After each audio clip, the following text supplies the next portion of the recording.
हमारा जीवन वैसा ही है जैसा हम उसे बनाते हैं। मैं जैसा हूँ वैसा ही अपने को जानना बहुत आवश्यक है। समाज में कुछ लोग अहंकार की सटीक परिभाषा नहीं जानते, इसलिए आज हम आपके समक्ष यह प्रस्तुति लाए हैं। आध्यात्मिकता व धार्मिकता से जुड़ने के लिए चैनल को सब्सक्राइब अवश्य करें। विलंब न करते हुए आरंभ करते हैं।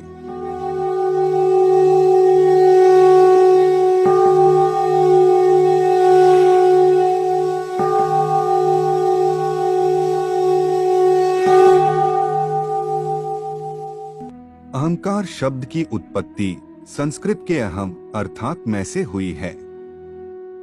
मैं में केंद्रित होने वाला व्यक्ति अहंकार रूपी रोग से ग्रस्त होता है।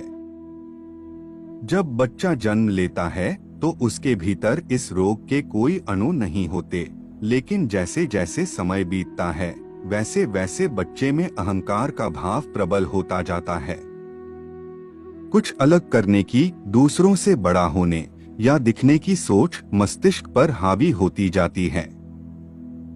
इसी से हमारे भीतर अहंकार का बीज पनपने लगता है। प्रारंभ में तो यह भाव हमारे वश में होता है, पर समय बीतने पर यह इतना बलशाली हो जाता है कि हम उसके सेवक बन जाते हैं। हमारे समूचे कार्यकलाप ही अहंकार पूर्ति से प्रभावित होने लगते हैं। अहंकार वह पात्र बन जाता है जो कभी भरने का नाम नहीं लेता। धन, पद, प्रतिष्ठा और यश पाकर भी हम असंतुष्ट ही रह जाते हैं। जीवन उस मरुस्थल के समान बन जाता है जिसमें अहंकार तृप्ति की प्यास एक आवश्यकता जैसी बन जाती है। अहंकारी व्यक्ति हर समय एवं हर स्थान पर अपने को ही सही समझना और सही सिद्ध करने का प्रयास करता है। दूसरों की बातें ध्यान पूर्वक नहीं सुनना अथवा उसे महत्व न देना उसके स्वभाव का ही अंग है। अपने सभी निर्णय स्वयं न लेकर दूसरों को लेने देना, दूसरों के समक्ष अपनी लुभाने वाली अथवा उत्तेजित करने वाली छवि प्रस्तुत करना तथा अपनी वास्तविक छवि को मुखौटा लगाकर छुपाना। इसके अतिरिक्त सत्य एवं विश्वास से अधिक महत्व उपलब्धि को देना, अपनी कमियों और त्रुटियों के लिए दूसरों को दोष देना, अपनी असफलता के लिए स्वयं को जिम्मेदार न मानना तथा दूसरों पर शासन करना अथवा दूसरों को अपने पर शासन करने देना आदि लक्षण अहंकार के कारक हैं। इनसे छुटकारा पाना प्रत्येक मनुष्य का सर्वप्रथम कर्तव्य है।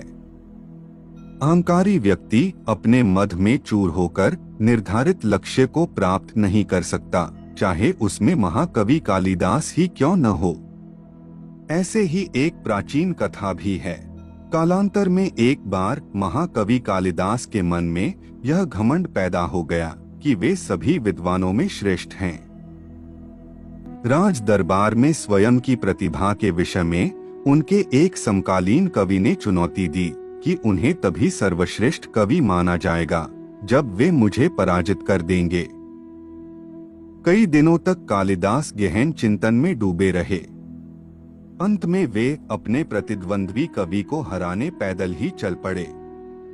मार्ग में उन्हें जोरों की प्यास लगी। तभी उन्हें एक कुएं से पानी खींचती पनिहारिनें दिखीं। कालिदास ने उनसे पानी पिलाने का आग्रह किया। पनिहारिनों ने उनसे पूछा, आप कौन हैं? कालिदास ने उत्तर दिया, मैं बलवान हूँ। पनिहारिनें बोली, अन्न और जल ही प्राणियों को शक्ति देते हैं, अतः वही असली बलवान हैं। तुम में कौन सा बल है? पनिहारिनों की बात सुनकर कालिदास निरुत्तर लौट आए। कुछ दिनों बाद दूसरे मार्ग से अपने गंतव्य की ओर चल पड़े। फिर उन्हें प्यास लगी। एक पनिहारिन द्वारा परिचय पूछने पर कालिदास बोले, मैं एक निर्बल आदमी हूँ। पनिहारिन ने हंसकर कहा, तुम निर्बल कैसे हो? निर्बल तो गाय व स्त्री होती हैं। यहाँ से भी कालिदास मौन होकर पुनः लौट आए। तीसरी बार वे मार्ग भटक गए और जंगल में बनी एक झोपड़ी में जा पहुंचे। वहां एक वृद्धा मिली। उसके द्वारा परिचय पूछने पर कालिदास बोले, मैं एक यात्री हूँ। वृद्धा ने कहा, तुम यात्री कैसे हो? असली यात्री तो सूरज और चंदा हैं, जो कभी नहीं थकते। कालिदास फिर निरुत्तर हो गए और उनका सारा अहंकार समाप्त हो गया और वे अपने निवास पर लौट गए। वस्तुतः श्रेष्ठता का अस्तित्व वहां होता है जहां व्यक्ति स्वयं के बारे में कुछ न कहे, बल्कि उसके उत्तम आचरण की प्रशंसा सारा समाज करे। इस कथा का मूल यह है कि कवि कालिदास महान विद्वान होते हुए भी अहंकार रूपी रोग से ग्रस्त हो गए। अगर अहंकार सीमित हो तो वह आपके चरित्र को और भी बलवान बनाता है, और अगर यह सीमा से बाहर हो जाए तो वही आपको ध्वस्त कर सकता है। आज के लिए केवल इतना ही। जाने से पूर्व वीडियो को लाइक करें व चैनल को सब्सक्राइब अवश्य करें। तब तक के लिए जय जय श्री राम।